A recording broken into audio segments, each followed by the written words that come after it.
So after my injury, I was sent to a hospital up in the mountains where I was seen by a doctor around 3 a.m. I think, and um, he gave me one Tylenol and told me I had a concussion. That concussions weren't a big deal, um, so I would be fine in a little bit.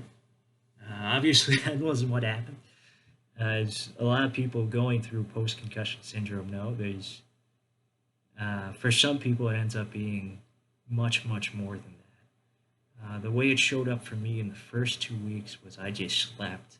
Like I would sleep 20 to 22 hours a day, just um, beyond anything I'd ever experienced.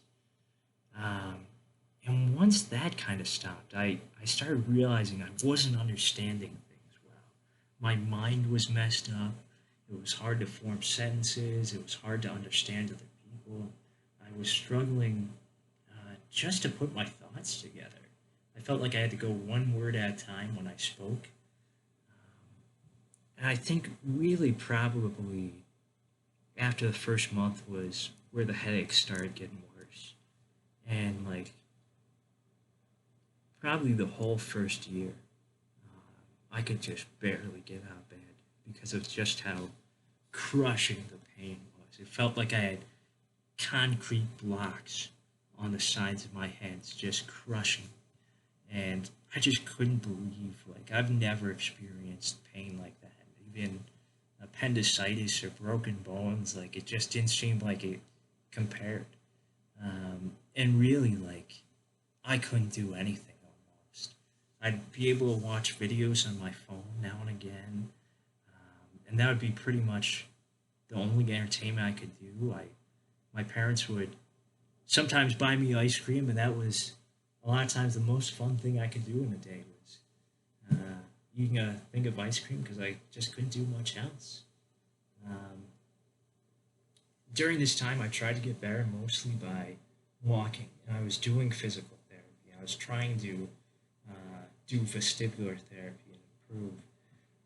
And I think walking was the biggest help because it got me around, it got me out of bed, helped me be a little more mobile and active.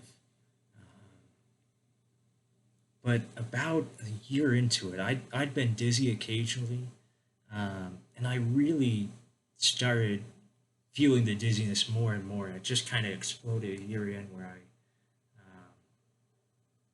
again, just kind of thought I was improving, and then uh, it went the other direction.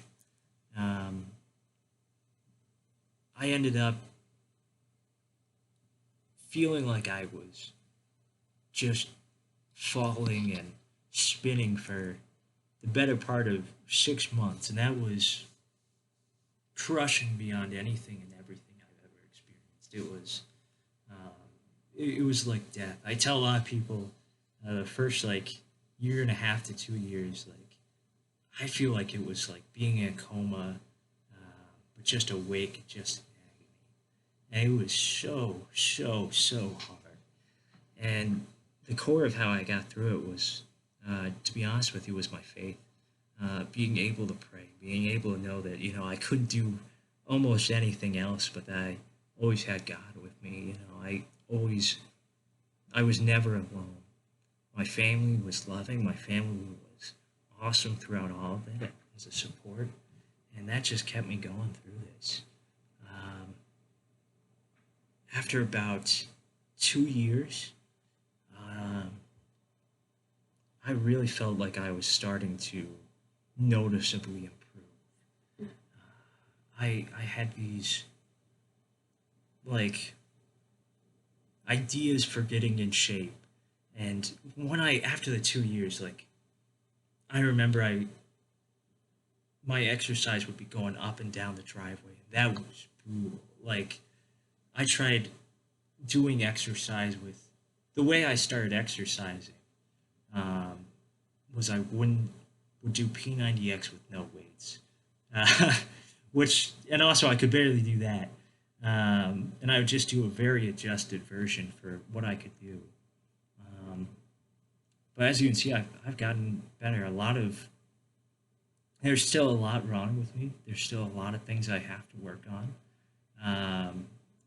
years and years out, I still noticed constant daily things from my brain injury. What I would say is my recommendation, what I found to work, because I don't think there is a miracle cure, is exercise. Of all the things I did, all the things I tried, that was the only thing I really felt like I saw improvement from. Was just getting out, walking, slowly expanding what I did each day seemed to help me feel better.